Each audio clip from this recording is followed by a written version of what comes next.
Real YouTube is wear pants with holes in them. You're not going to believe when I tell you about my pants. That was exceptionally bad. Like, obviously there's always going to be variants and stuff. That one felt especially bad to me. I don't know about to you guys. Like, I don't know how it looked, but yeah, that one felt pretty bad in terms of intros. Anyway, so here's a story for you. So there I was, cleaning my room. I had to clean my room. I didn't have to clean my room. I was choosing to clean my room. And if you might remember, I have a dresser like where I keep my clothes, and I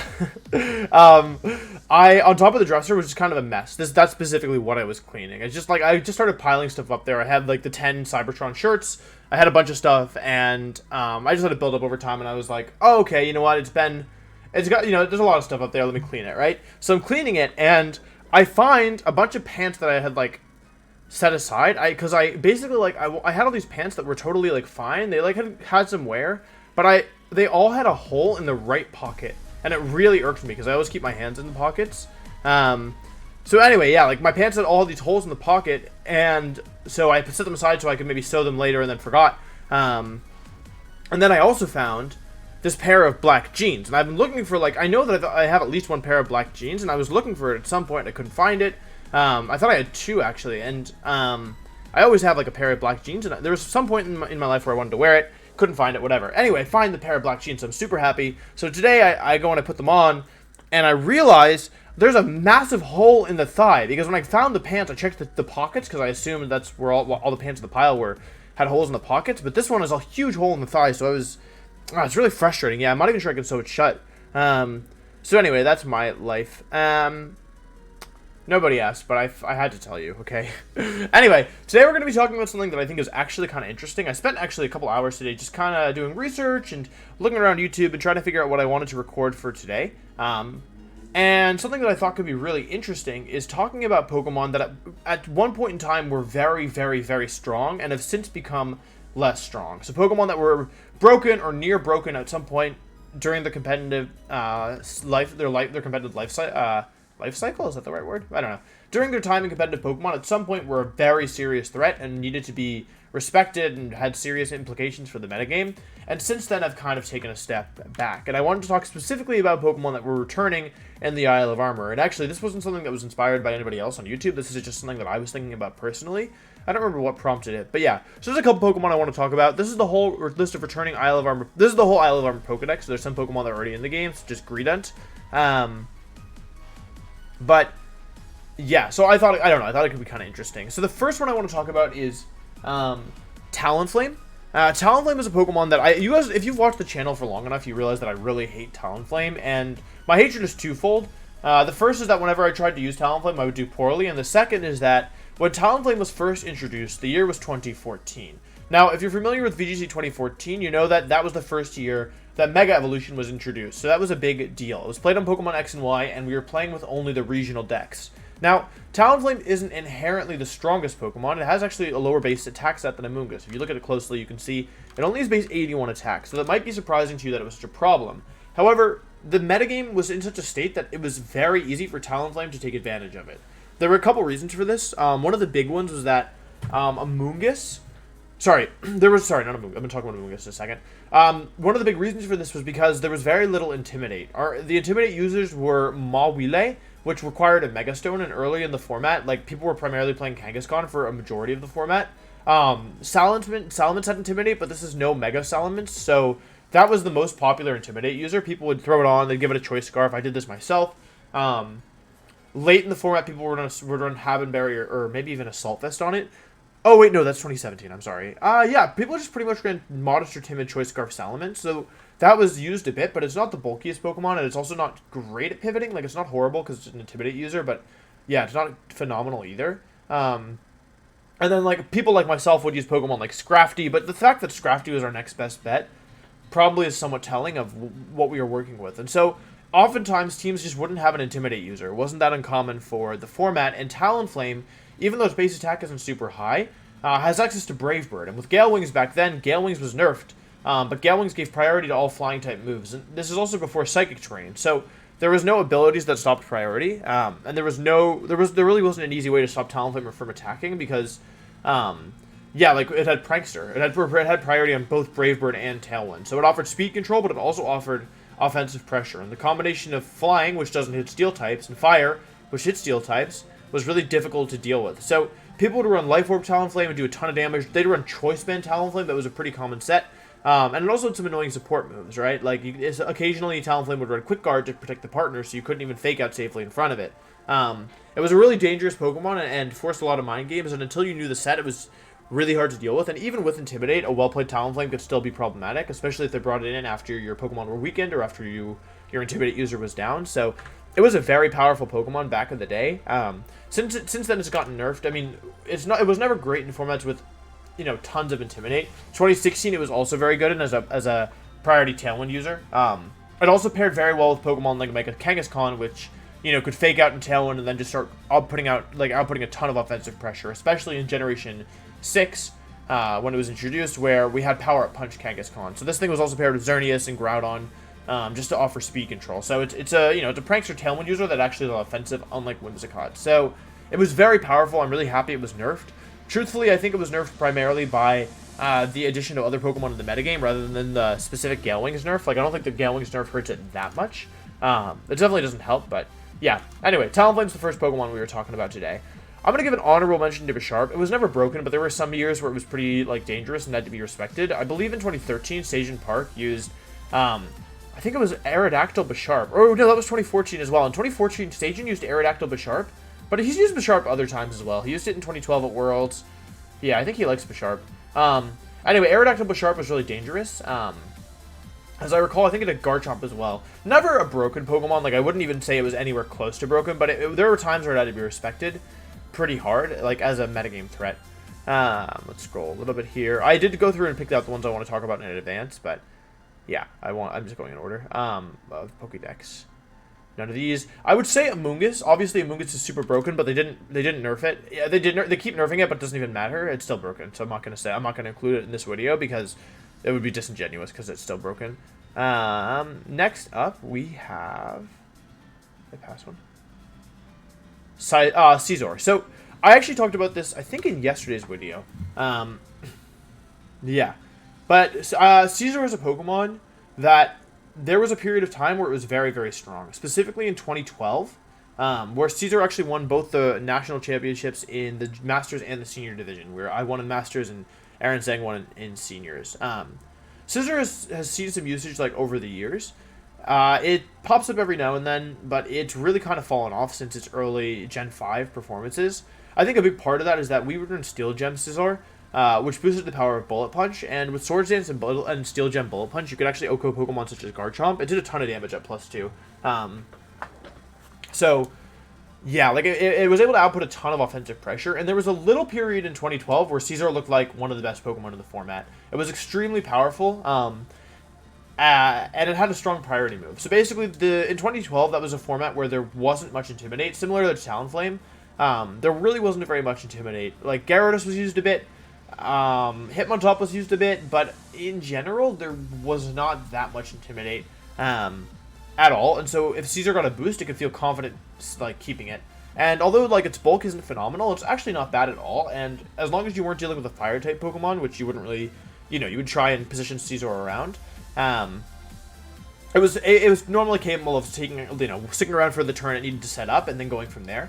It helped that people kind of underestimated it during that specific tournament run where it was pretty easy. Like, people would just ignore Scizor and you would set up a Swords Dance and then you could just start KOing, like, everything. It was also a more, like, it was back in the day before things were as bulky, so yeah, like, because things weren't as bulky, like, people didn't run as much bulk on some of their Pokemon. Like, that was, I guess people were running bulky Thundurus by then, but, like, I remember, like, Garchomp, if it had any bulk, it could survive, but nobody ran bulk on Garchomp, for example.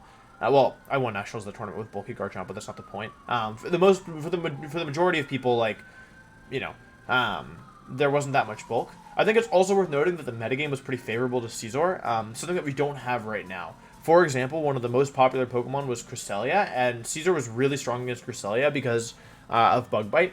And, its typing matched up really favorably, so versus Cresselia, who typically ran more of a supportive role, running moves like Thunder Wave, Helping Hand, Icy Wind, Psychic, Trick Room, Swagger, Safeguard, most Cresselia couldn't really threaten Scizor, and so it allowed the opportunity to kind of just, like, yeah, if there was a Cresselia on the field, you felt confident most of the time setting up a Swords Dance, and then you could really go to town. And Cresselia often carried Citrus Berry back then as well, meaning Scizor, like, it was even better for Scizor as well. So it was a very powerful Pokemon at the time. It was in a really nice spot in the metagame. No Intimidate. Cresselia was popular. There were Fire-type Pokemon, like Volcarona was popular at the time, but you could play around it. It also saw some usage on rain teams. Like, I believe at Worlds that year, it got, I think, 9th on a Politoed rain team, maybe 12th, somewhere in there.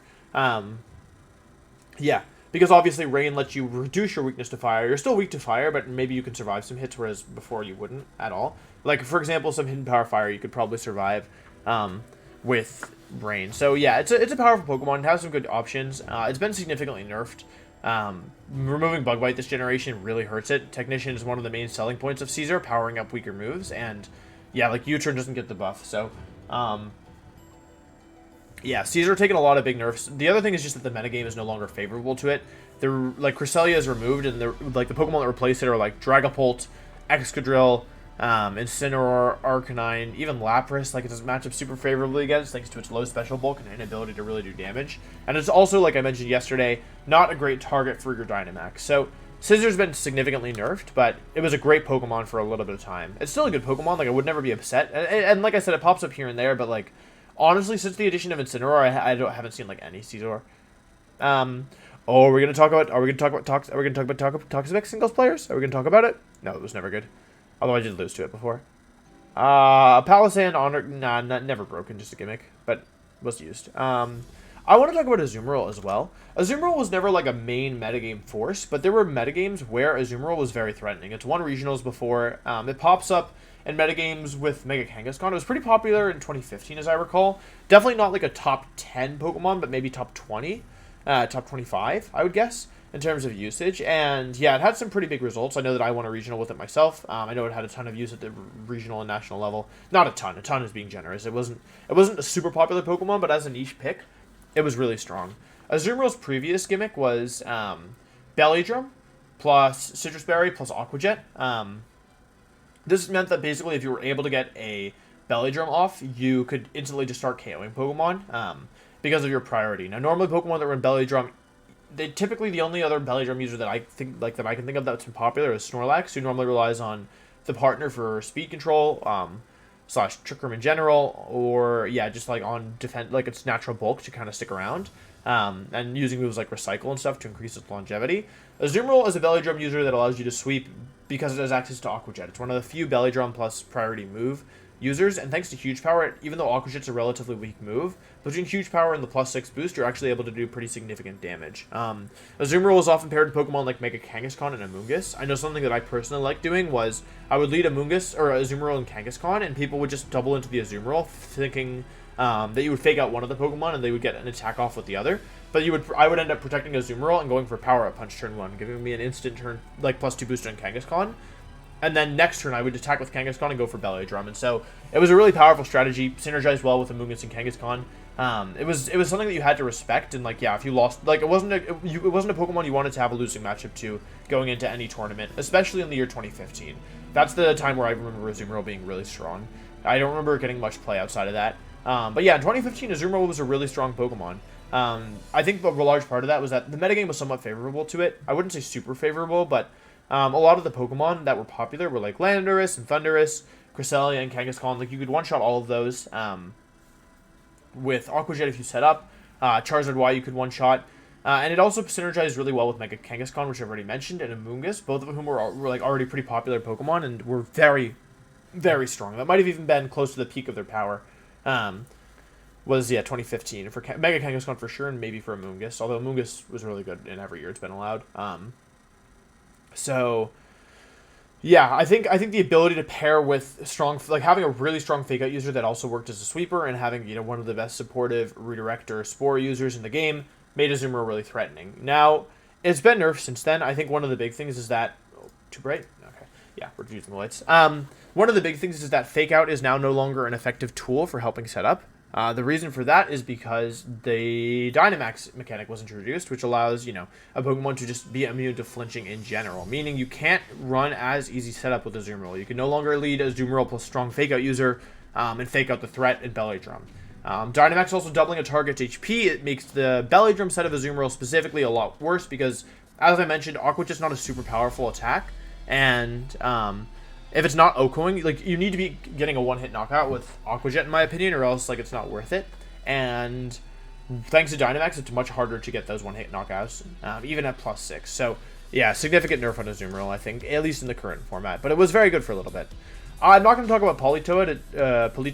It's never been broken. It's always been good, but there's never a period where it really felt broken. It's just a very good support Pokemon. We might talk about Como. I'm going to do honorable mention Kangaskhan. It's not really fair to compare it because, like, the way that Kangaskhan was nerfed is that Megas were removed from the game, and I honestly think of Mega Kangaskhan as a different Pokemon than base Kangaskhan. However, we'll give it an honorable mention as a Pokemon that, you know, at least in its base form, was very, very, very viable for many years, and since then has quite fallen off. Crocodile was never broken. We're not going to talk about that. Volcarona we're going to talk about. I just want to make sure I see how many I have left. Kingdra, okay. Exeggutor, Porygon 2, yeah, okay. I'll just give an honorable mention to Como. It was never broken, but there were times there was a relatively popular pick in 2018 and 2017 thanks to its signature Z move. Oh wait, I think it might have been only 2018. Yeah, thanks to its signature Z move, boosting all of its stats and doing damage. It was not a great Pokemon. I mean, that was also when we had Fairy type Pokemon, like the type thing, like kind of out the wazoo, thanks to the Tapus. However, if you got it set up and you had it on the right team, it was often paired with Tapu Bulu and Mega Gengar, who are kind of anti-Tapu Pokemon.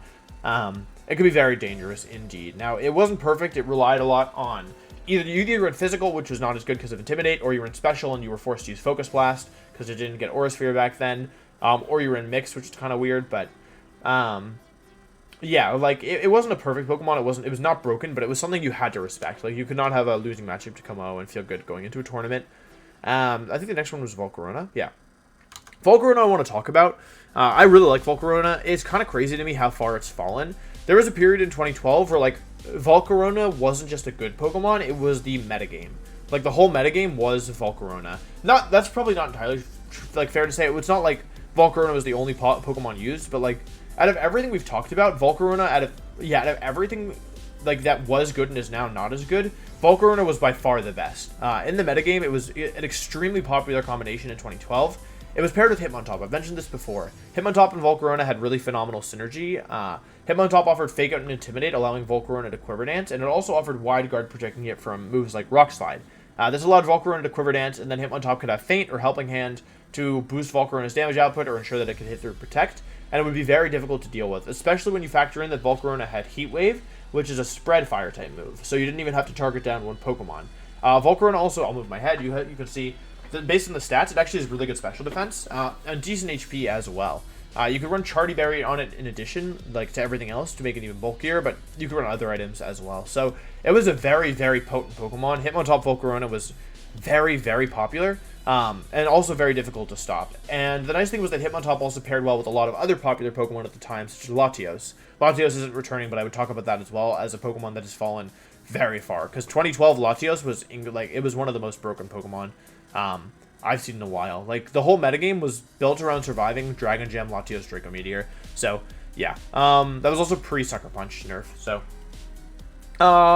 yeah, but Hitmontop Volcarona, it was called Top Moth. It was a very, very powerful combination, and out of everything I've talked about, it was the most popular in its respective metagame. So, Volcarona has seen some play since then. It was, like I mentioned, in Top Cut Worlds in 2016, but it used a Rage Powder supportive set, I believe, to support Xerneas and Rayquaza. Flame Body is a good ability for Rage Powder Mon because, you know, if you get hit with a contact move, you have a chance to burn.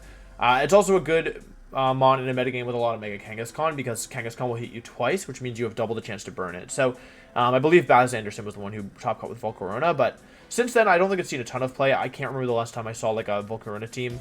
It's unclear how good it's going to be now. It's not going to be able to, like, fulfill the same role, I think.